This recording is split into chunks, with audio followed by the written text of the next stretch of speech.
est-ce que 2024 va être enfin la baisse des prix dans l'immobilier? Janvier 2024, c'est les prix remontent déjà. Les prix remontent. Voilà, et donc je pense que ça c'est un peu la nouvelle donne quand même qui va beaucoup marquer les investisseurs, c'est on est sur un plateau, mais peut-être on arrive sur la fin du plateau. Donc tu connais ma thèse, il faut acheter avant que ce soit comme ça, parce que sinon il y a tout le monde. Il faut que les taux augmentent beaucoup pour que les prix baissent un peu, vraiment juste un peu. Par contre à l'inverse, il suffit que les taux baissent un peu pour que les prix repartent à la hausse. Il y a une forme d'asymétrie très forte, mais c'est normal, c'est un marché dans lequel il y a un déséquilibre offre-demande. Moi je pense que quand ce sera acté, ça va pas être la jungle, mais ça va être la guerre. On a toujours l'impression que les banques sont des entreprises à part dans l'économie, qu'elles résonnent différemment de la PME ou du grand groupe qu'on connaît et qui vend des tables, des chaises, de l'essence, des forfaits de téléphone. Non, une banque c'est un commerçant comme les autres. Il y a un moment donné, il se retire du marché parce qu'il pense qu'il y a plus de risques que d'opportunités, et quand le marché redevient intéressant, il repart en conquête commerciale. Et comment on fait de la conquête commerciale? On baisse les prix dans tous les marchés. Et le prix d'une banque, c'est le taux d'intérêt. Si aujourd'hui vous voulez des gros rendements, il y a des fonciers à côté qui rapportent beaucoup. Est-ce que tu sais combien rapporte l'action par exemple? Je connais, mais 6. Ça rapporte 14.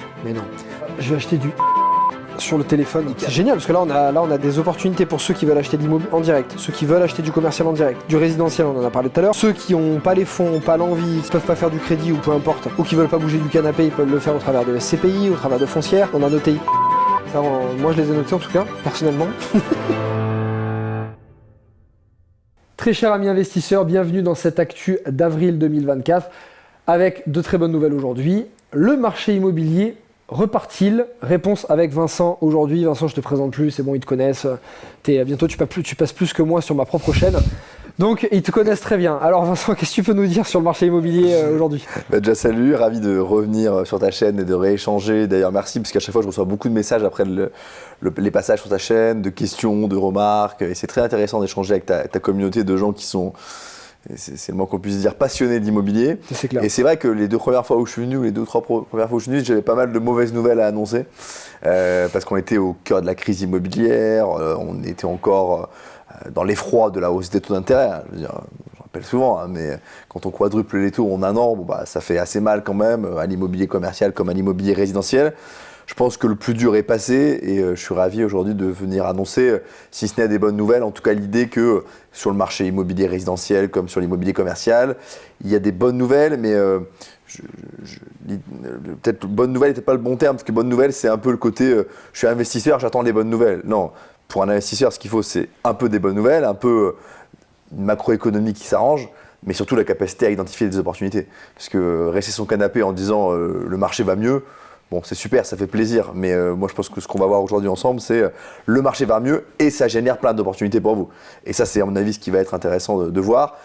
Peut-être pour commencer ou pour ouvrir la discussion, on avait beaucoup parlé logement, donc si on veut reboucler la boucle, il y a parfois des... Moi j'ai écrit des livres j'ai beaucoup écrit depuis des années, il y a des choses que j'avais annoncées qui ne se sont pas réalisées. Celle-là, je ne me suis pas trompé. J'avais dit depuis 2 ans que la baisse des prix serait très limitée et très temporaire. Elle a été très limitée. Les prix, est-ce que tu sais, le prix moyen en France d'un logement, en 2023, il a baissé de 0,8%. Voilà. Tu parles prix corrigé de l'inflation ou Non, prix nominaux. Si on le corrige de l'inflation, 0,8%. Ouais, la baisse moyenne. De toute façon, on n'a pas les mêmes informations, peu importe les sources qui le citent, etc. Non, mais tu as une marge d'erreur de 2-3 points. C'est-à-dire qu'il y en a qui vont dire que c'était plus 1, d'autres moins 2, moins 3. Et même si c'était moins 3%, ça ne change pas sur le raisonnement. Sur quelle période? Sur toute l'année 2023. Donc le même bien vendu le 1er janvier ou le 31 décembre, en moyenne, il vaut 0,8 points de moins. Donc c'est très très faible comme correction. Il y a eu une petite correction. Alors, tu as 2 nuances à ça qu'il faut toujours apporter pour que les gens aient bien les choses en tête. Il faudrait corriger un peu de l'inflation. La France a fait là aussi en fonction des chiffres entre 3 et 5% d'inflation en 2023. Donc si on raisonne en réel, en fait il faudrait dire que les prix de l'immobilier ont baissé de 5% à peu près. Ça reste une baisse très limitée. Et deuxième nuance à apporter, il y a des transactions qui ne se font pas, puisque en 2023, là on a les chiffres, on a fait à peu près 850 000 transactions en France. C'est à peu près 20% de moins que l'année d'avant et 35% de moins qu'il y a 2 ans. Donc ces transactions qui ne se font pas, on peut imaginer que si elles s'étaient faites et si on avait obligé les gens à les faire, les prix moyens auraient un peu plus baissé.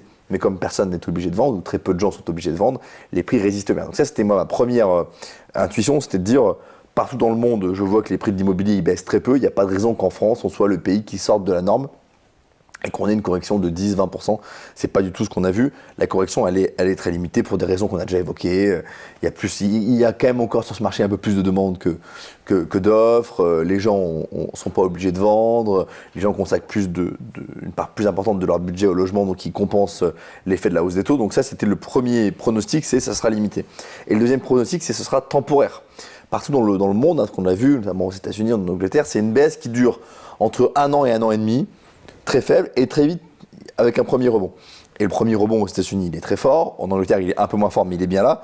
Et en fait, en France, ce qu'on voit depuis janvier 2024, c'est que le rebond, il est là aussi. Il est faible, il est limité, il est timide. Les prix ne repartent pas à la hausse, mais trop forte, mais ils repartent un peu à la hausse. Donc le mois de janvier 2024, c'était le premier mois où on a vu les prix augmenter. D'ailleurs, ça a fait la une des journaux. Et moi, je pense que c'est très important parce que si on regarde les articles dans la presse généraliste, dans les médias, sur BFM ou sur TF1, novembre-décembre, c'est est-ce que 2024 va être enfin la baisse des prix de l'immobilier ? Janvier 2024, pardon, c'est les prix remontent déjà. Les prix remontent. Voilà. Et donc je pense que ça c'est un peu la nouvelle donne quand même qui va beaucoup marquer les investisseurs. C'est le plateau, on est sur un plateau, mais peut-être on arrive sur la fin du plateau. Donc tu connais ma thèse, il faut acheter avant que ce soit comme ça, parce que sinon il y a tout le monde. Il faut acheter plutôt pour avoir le point bas qu'après le point bas. C'est ça, ou pendant le plateau, quoi. Donc on est en ce moment là-dessus. Donc ça pour moi c'est la nouvelle donne de l'immobilier résidentiel. C'est marrant ce que tu dis, pardon, je te coupe, mais sur cette baisse qui a été annoncée, cette hausse qui a été annoncée en janvier, moi j'étais au Mexique à ce moment-là, j'étais pas du tout dans l'actu. Moi j'ai fait un mois et demi de sortie carrément de l'actu. Et par contre j'ai discuté avec un club d'investisseurs que je dirige. Et on se demandait un petit peu comment s'était passé le mois de janvier, le mois de décembre, etc. Et tout le monde, depuis mi-janvier, me disait, écoute, ça fait 3 semaines, on a du mal à négocier. On trouve moins de bonnes affaires, les vendeurs veulent plus négocier, on ne sait pas ce qui se passe. Je pense qu'eux ne suivaient pas forcément l'actu ou n'ont pas vu les journaux, mais ils ont senti ça. Et moi, entre ce que j'ai senti, ça, plus 2-3 affaires immobilières que j'ai faites, plus un contact avec mon banquier, en 3-4 sentiments sans lire la presse, je me dis, il y a un truc qui est en train de se passer là. Je pense qu'il y a au moins deux choses. Il y a d'une part la baisse des taux, parce qu'on parle de la baisse des taux à venir, mais la baisse des taux, elle est déjà là dans pas mal de banques. Il y a des banques qui pour la même... Il faut toujours raisonner toutes choses égales par ailleurs. Donc pour le même emprunteur, le même bien acheté, il y a mi-2023 versus début 2024, il y a 0,4, 0,5... de taux en moins, donc là où tu étais à 4,5, tu es à 4, là où tu étais à 4,2, tu es à 3,7. Donc ça déjà, ça a un effet évidemment de détente très fort, qui à mon avis ne fait que commencer. Peut-être je te dis un mois après des taux, je comprends que tu as eu d'autres intervenants qui t'en ont parlé, mais je te donnerai une conviction forte sur la baisse des taux après aussi, Europe versus États-Unis, où je pense qu'on s'attendait à ce que les US baissent en premier, je pense que c'est l'Europe qui va baisser les taux en premier. Si jamais, tu veux une actu spécifique sur les crédits, on a eu un ami de Vincent justement, Pierre, qui est dans l'actu du mois de mars. On te met le lien juste ici, ouais. tu pourras jeter un œil. Pierre, un grand expert du sujet des crédits immobiliers, mais j'y reviendrai après. Je pense que, donc les taux commencent à baisser, puis ils vont baisser.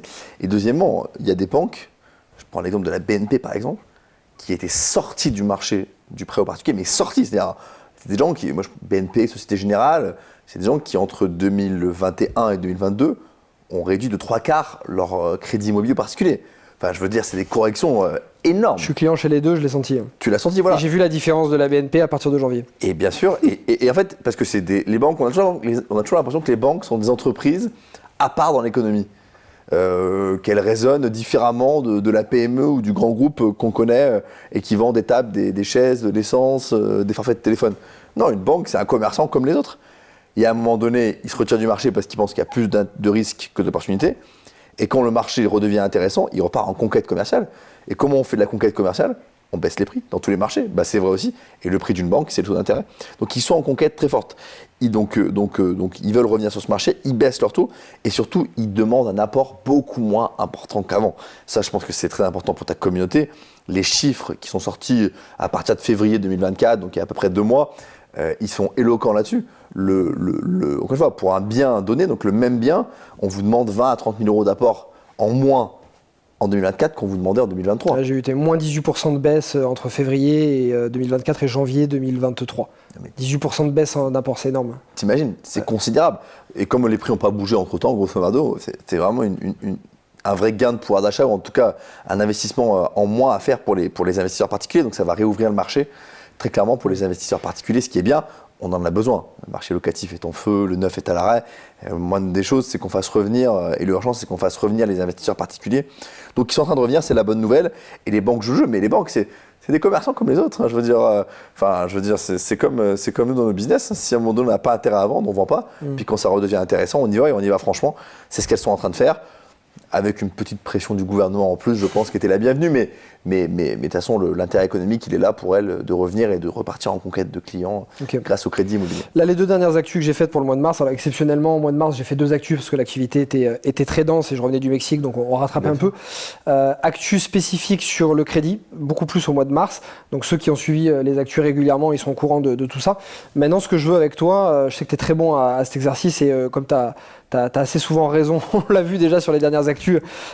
Comment tu vois le marché venir, là, pour 2024, jusqu'à fin 2024, début 2025, justement vis-à-vis de ces conditions de taux qui vont s'assouplir cette année, quel effet ça va avoir sur le marché immobilier?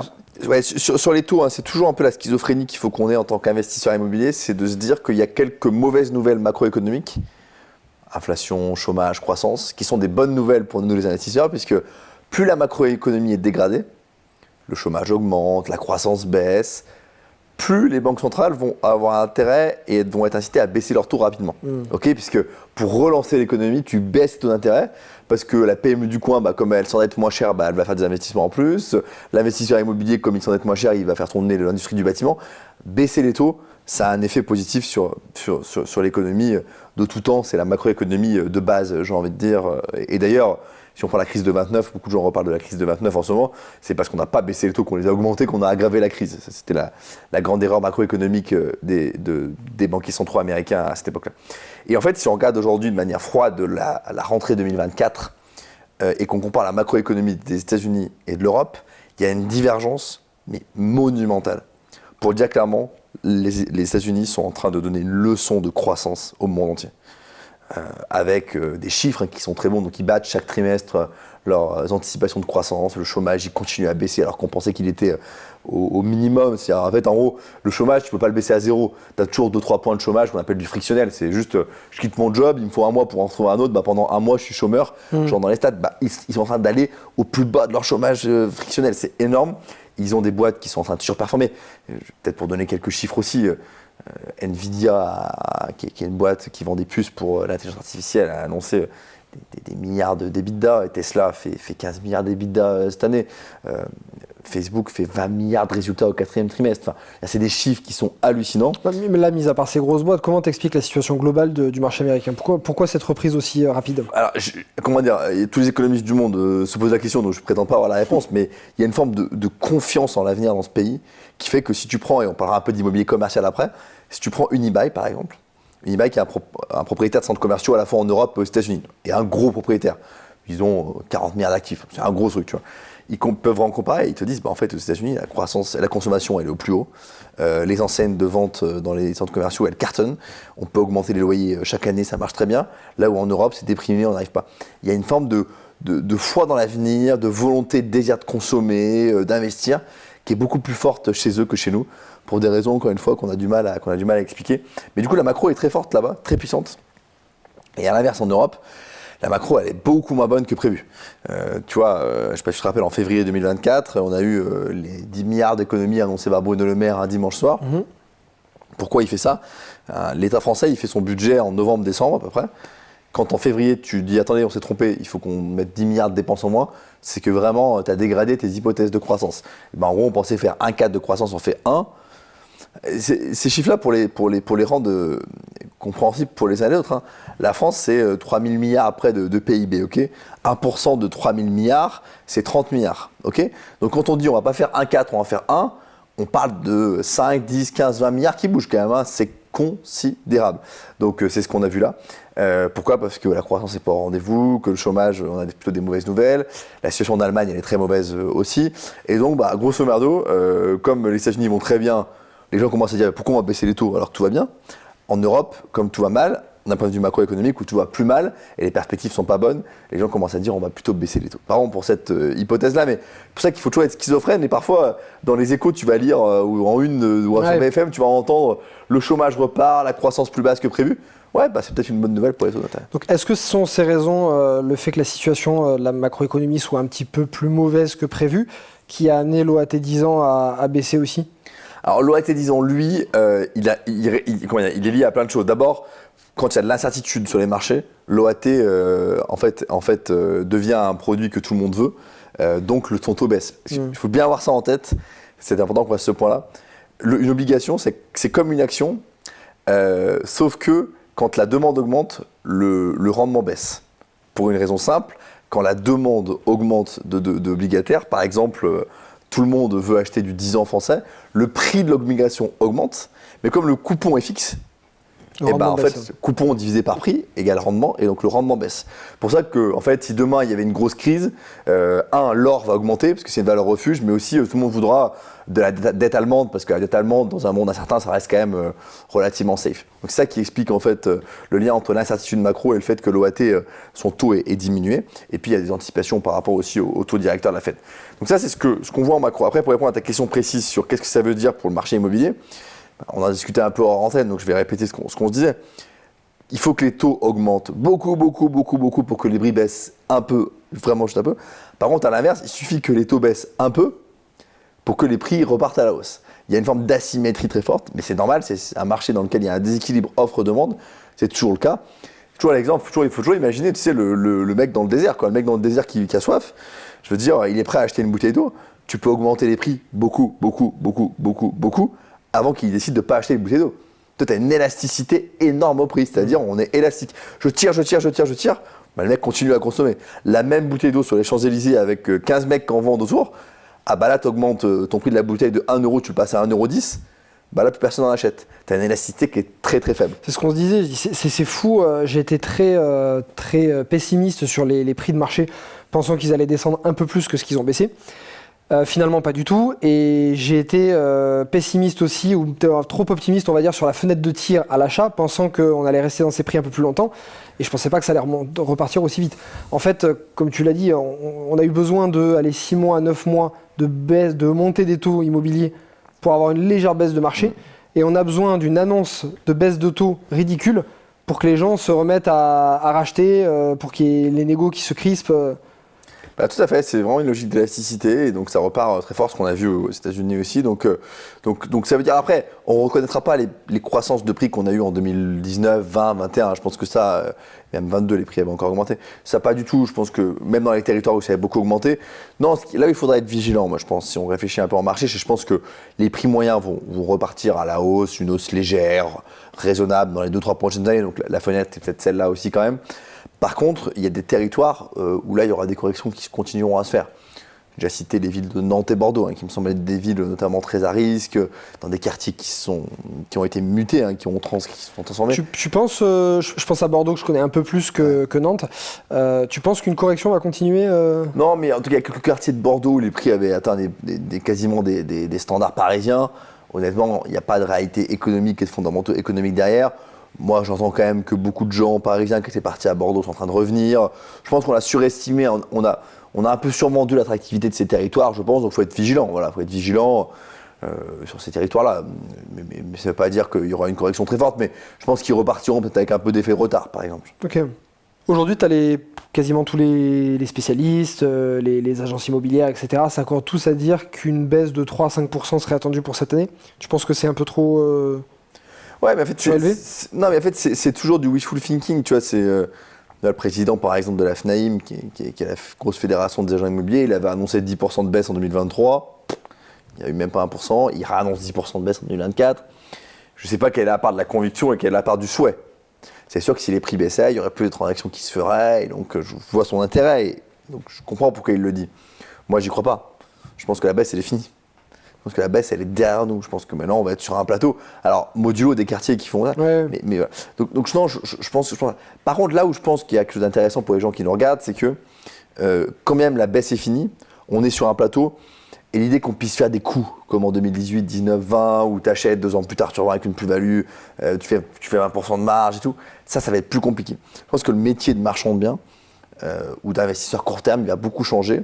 Et il y a des nouvelles thématiques dans le logement qui sont intéressantes à regarder. Le Premier ministre, pas plus tard qu'en février dernier, disait qu'il croyait beaucoup, et il va faire des annonces très bientôt, à la densification douce du pavillonnaire. En fait, en France, si tu regardes, on ne veut plus construire dans les centres-villes. Dans certaines villes, on a même créé ce qu'on appelle les ZFE, des zones de faible émission. Là, ça t'empêche, ça interdit les voitures, ça interdit les nouvelles constructions, les surélévations, c'est très compliqué. Donc, c'est des zones un peu muséifiées, un peu comme le centre de Paris. Paris, il faut savoir que des logements neufs construits chaque année à Paris, c'est quelques dizaines. Quelques dizaines, c'est ridicule, quoi. Parce qu'il n'y a plus de place, parce qu'on n'a pas les construire. Ensuite, loin des villes, il y a la ZAN, on en a déjà parlé, donc la zéro artificialisation nette, donc là on ne construira plus du tout. Si tu ne construis plus là et que tu ne construis plus dans la grande périphérie, tu vas construire dans la proche périphérie. Et c'est quoi la proche périphérie des métropoles? C'est le pavillonnaire, pour beaucoup. Et donc il y a un grand enjeu de densifier le pavillonnaire. Et donc le Premier ministre Attal a dit, c'est ici qu'on va devoir construire, soit en faisant de la densification horizontale, j'ai un pavillon et un grand terrain, je construis un deuxième pavillon sur ce terrain, soit en vertical, j'ai un pavillon, je le détruis ou je le restructure pour faire un R+2, un R+3. D'où l'expression de densification douce. On ne va pas aller faire du R+5 ou du R+10. R+, ça veut dire nombre d'étages, pour être clair. C'est exactement ce qu'a fait la Californie. La Californie a un modèle qui s'appelle le 1+1. L'État californien a dit à tous les gens propriétaires d'un pavillon en Californie, si tu as un pavillon sur un terrain et que tu as la place pour en construire un deuxième, tu peux le faire sans autorisation d'urbanisme supplémentaire. J'allais te demander quelles incitations administratives ou fiscales l'État pourrait faire chez nous. On a une idée déjà avec ça. Il n'y a pas d'argent, donc il n'y aura pas d'incitation fiscale. Par contre, tu peux dire, tu fais une déclaration préalable de travaux, mais pas de demande de permis de construire. Ça, c'est un effet... Nous, on ne ferait jamais des incitations aussi brutales que celle-ci. Ouais, mais on peut imaginer... Tu as tout à fait raison, culturellement, on n'ira pas. Mais tu peux imaginer des choses où, en tout cas, c'est le seul endroit où on peut construire. Donc, il va falloir le faire. Et il y a une volonté politique très forte de le faire, très très forte. Et des gens très influents qui poussent pour ça, donc on est positif. Pardon, je te coupe, mais construire un deuxième pavillon sur un terrain qui est déjà occupé, ça sortirait de la ZAN du coup ou pas? Alors oui, ça ne rentrerait pas dans les quotas ZAN, ce serait ça l'idée, par exemple, qu'on pourrait imaginer. Mais surtout, ça va créer des opportunités pour des marchands de biens énormes.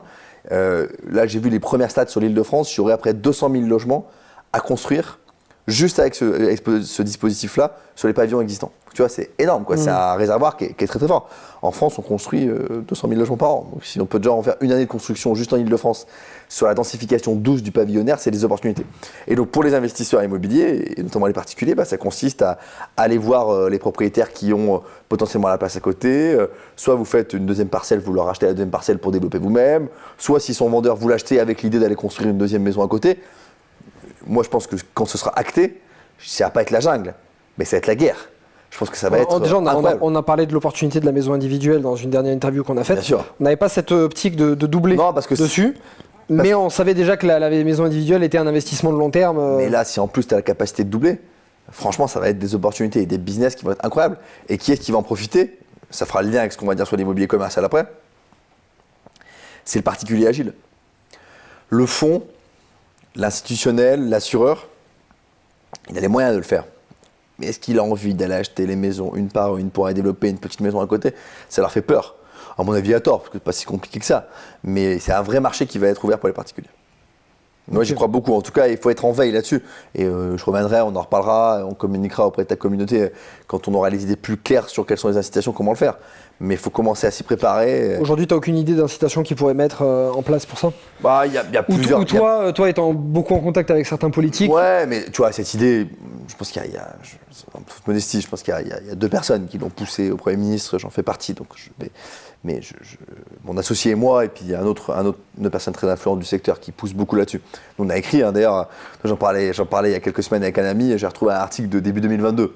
Où je dis que c'est ça qu'il faut faire en France. En disant, il y a le 1+1 en Californie, c'est hyper intéressant, il faut s'en inspirer. Donc on suit ce sujet depuis assez longtemps. Là, ça avance, il y aura des opportunités, mais ça veut dire quoi pour les investisseurs très concrètement?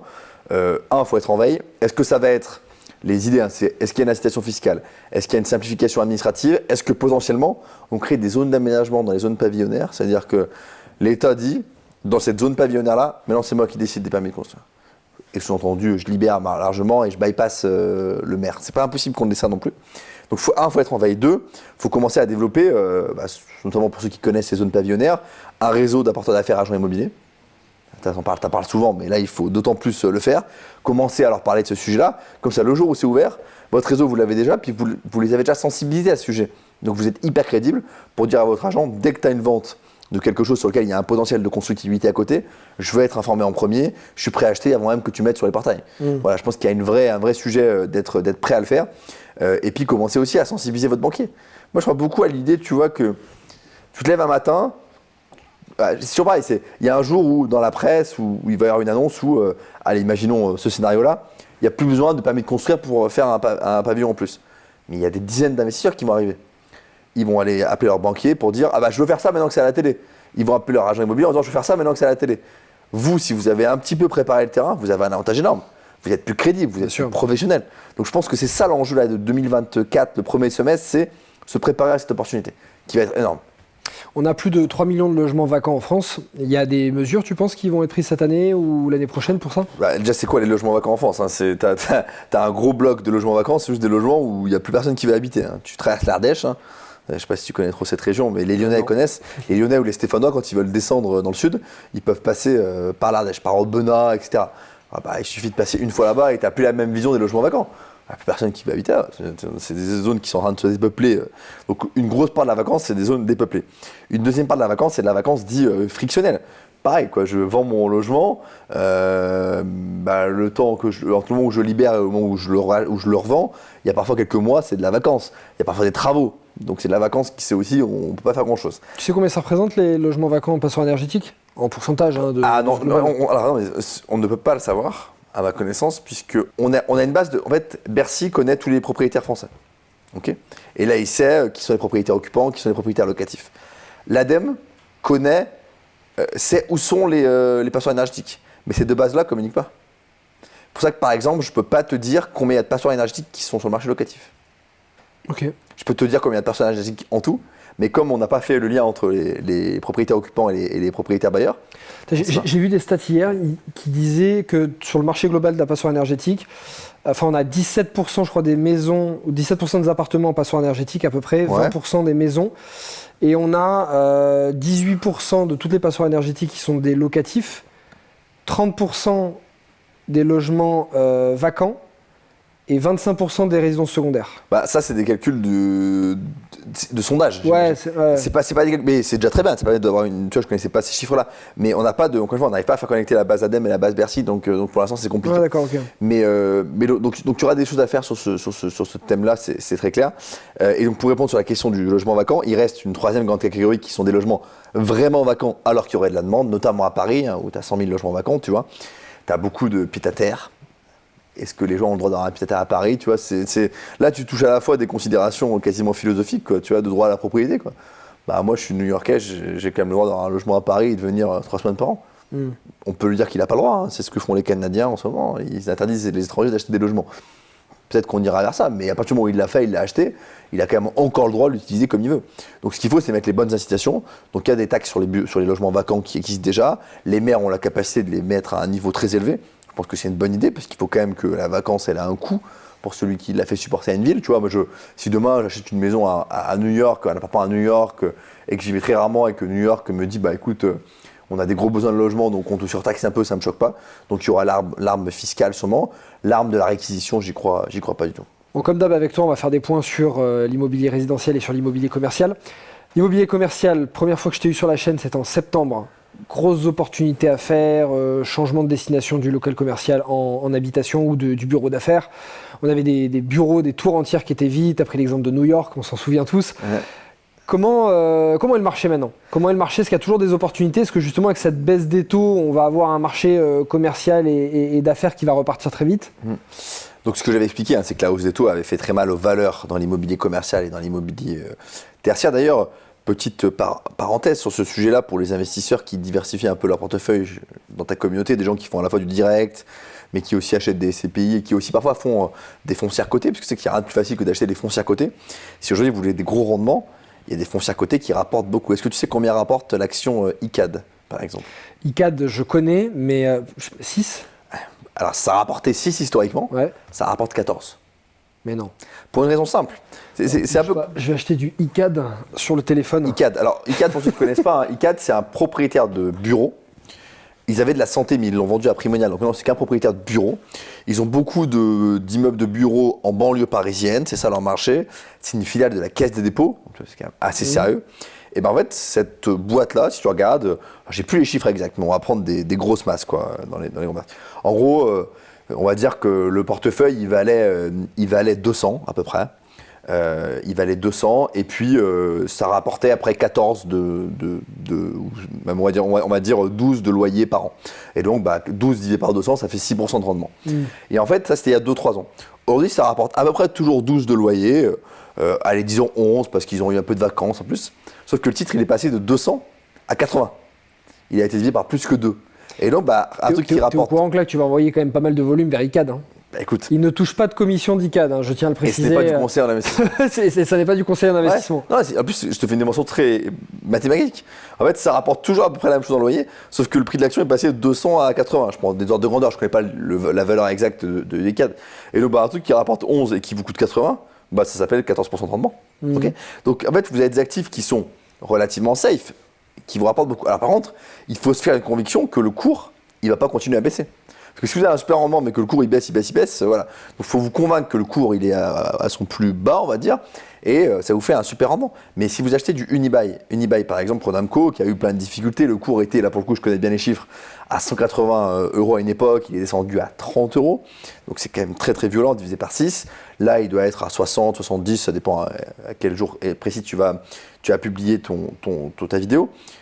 Unibail a pas versé de dividendes pendant 2 ans, puisqu'il est désendetté. Je ne veux pas trahir de grands secrets, mais je pense qu'en avril, ils auront communiqué dessus. Il n'est pas impossible qu'ils annoncent qu'ils reversent à nouveau du dividende. Moi, mon pronostic, c'est que le dividende d'Unibail, il va être à 8-9%. Oh là. 9% de rendement pour être exposé aux meilleurs actifs commerciaux du monde. Ils ont, pour ceux qui sont allés à New York, juste en dessous des anciennes, de l'ancien World Trade Center, ils ont le centre commercial, ils ont les 4 temps à Paris, qui est quand même un super centre commercial, ils ont Westfield à côté de la gare à Lille, pour ceux qui connaissent, ils ont la Pardieu, enfin...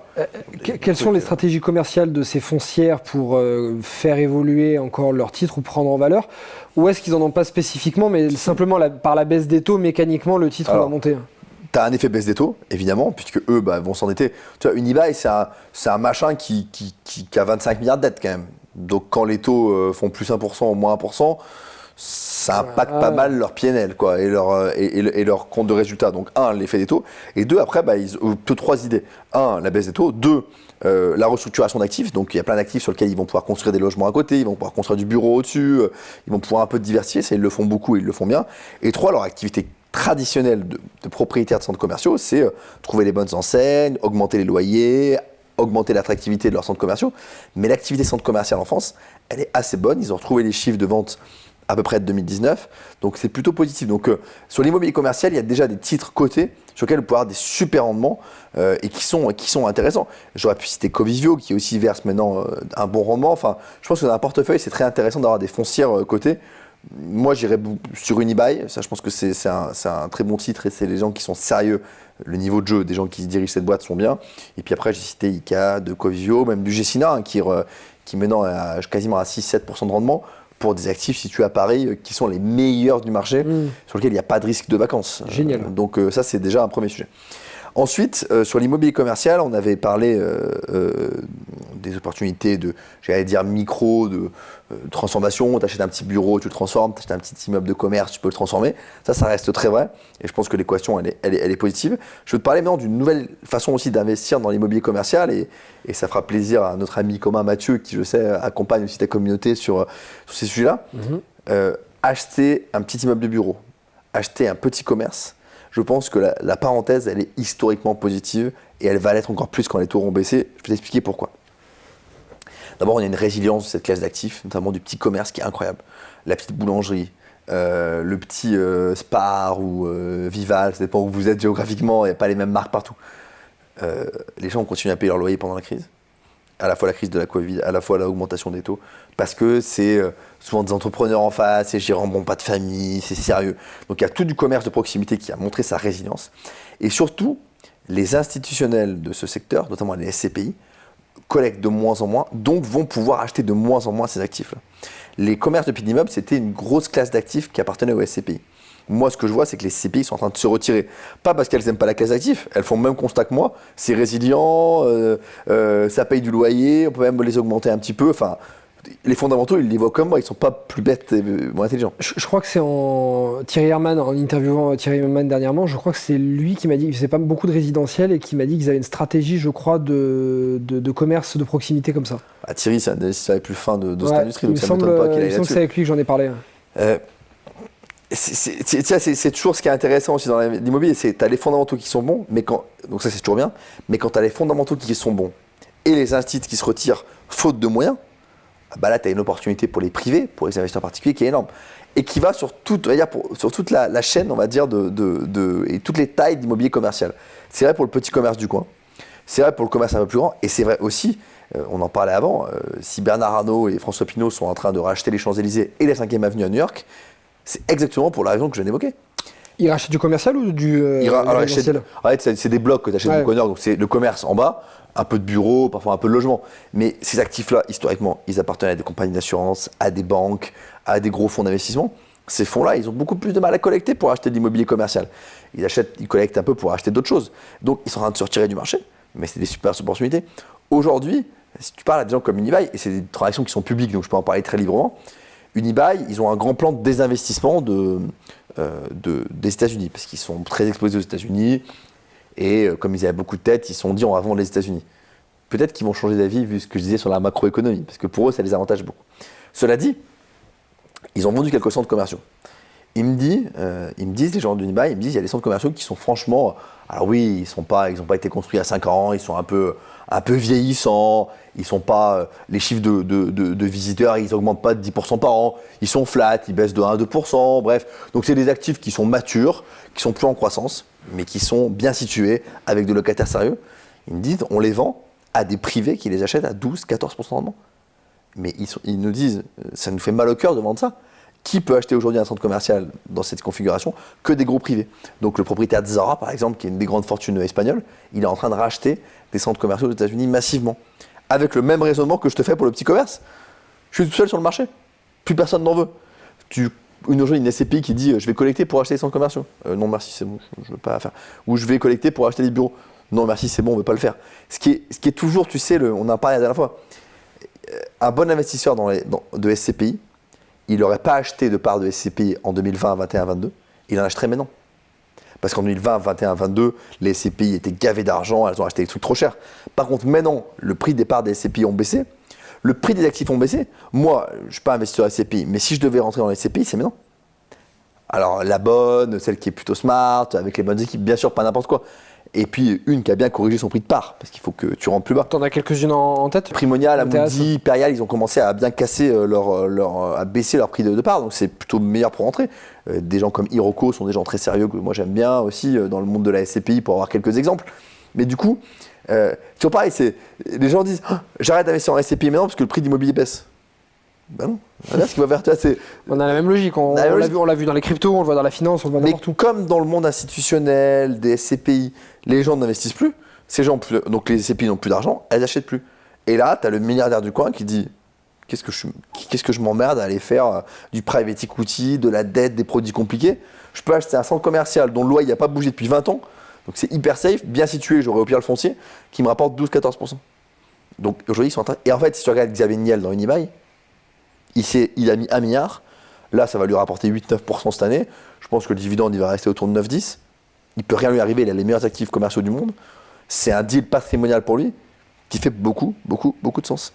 Parce que pour aller chercher 10%, en plus, il s'en occupe, mais c'est une seule ligne, quoi. Avec 1 milliard, il a 10% par an. Enfin, tu vois, ça fait un peu d'argent. Je pense que là, les dividendes, selon toi, pourraient être annoncés en avril, la reprise des dividendes chez Unibail. Ouais, en tout cas. Retourner à 8-10%. Ouais, en tout cas, c'est une boîte qui n'a pas versé de dividendes pendant 2 ans, ce qui est très spécifique pour une foncière, ça n'arrive jamais. Mais là, comme ils avaient des sujets de surendettement, le consensus de marché, c'est qu'ils vont réannoncer un dividende pour l'année prochaine. Donc ça va être plutôt intéressant. Donc ouais, donc tu as des vraies opportunités pour des gens qui savent jouer le contre-cycle. Et tout le monde ne sait pas jouer le contre-cycle. Les CPI ne savent pas jouer le contre-cycle parce que quand le marché va mal, ils ne collectent plus. Tu vois, il faut imaginer des choses où quand le marché va mal, tu peux collecter. Ce que savent très bien faire les Blackstone, par exemple. Oui, si en fait les SCPI ou les fonds collectés à ce moment-là, c'est pas le problème de ne pas vouloir, c'est qu'ils veulent. C'est juste le problème que c'est les particuliers qui collectent auprès des particuliers. C'est ça. Et le particulier réfléchit comme un particulier. C'est ça. Et le CGP un peu, et le conseil bancaire aussi. Attention, c'est la crise immobilière. Non. Tu vois, c'est la grande force des Américains. Blackstone a commencé à annoncer un fonds là. Ils ont levé un fonds de 30 milliards pour acheter de l'immobilier en situation de distress à l'échelle du monde. Mais c'est Blackstone. Je veux dire, mais eux ils savent que c'est maintenant qu'il faut avoir de l'argent. Donc, et ce fonds, ils vont le fournir par les particuliers aussi, par des produits d'investissement. Ouais, alors c'est du high level un peu Blackstone, donc c'est des tickets un peu élevés. Mais ouais, ils collectent facilement aux États-Unis des 30 milliards. Ouais, c'est un gros sujet. Donc là, il y a une opportunité pas mal pour les privés, parce que elle ne durera pas éternellement. Quand il y aura des meilleures nouvelles sur l'immobilier, les gens recommenceront à acheter de la SCPI vraisemblablement, à faire de la pierre papier, et donc ces gens-là reviendront. Moi, je pense que maintenant, pour du commerce de pied d'immeuble, c'est très très bon, mais je pense que Mathieu, spécialiste du commerce de pied d'immeuble, ne dira pas le contraire. Ouais, on continue. Bah là, il m'a encore parlé la semaine dernière d'un local commercial qu'on pouvait acheter aussi à deux. Nous, on achète des locaux aussi à deux. Ouais. Bah, on a acheté deux supérettes dans le Grand Paris avant le Covid. Covid, pas bougé. Ah, bien sûr. Non, mais commerce de proximité, puis encore une fois, là, il y a moins de concurrence, donc c'est vraiment maintenant qu'il faut y aller avant que les gros reviennent. Ouais. C'est génial, parce que là, on a des opportunités pour ceux qui veulent acheter de l'immobilier en direct, ceux qui veulent acheter du commercial en direct, du résidentiel, on en a parlé tout à l'heure, ceux qui n'ont pas les fonds, pas l'envie, qui peuvent pas faire du crédit ou peu importe, ou qui veulent pas bouger du canapé, ils peuvent le faire au travers des SCPI, au travers de foncières. On a noté ICAD et Unibail, ça, moi je les ai notés en tout cas, personnellement. Ouais, puis on pourrait creuser tout à l'heure. Ah, mais tu vois, d'ailleurs, je partage une idée comme ça, mais on pourrait faire une vidéo à un moment donné sur toutes les foncières cotées en Europe. Moi, je connais bien le sujet.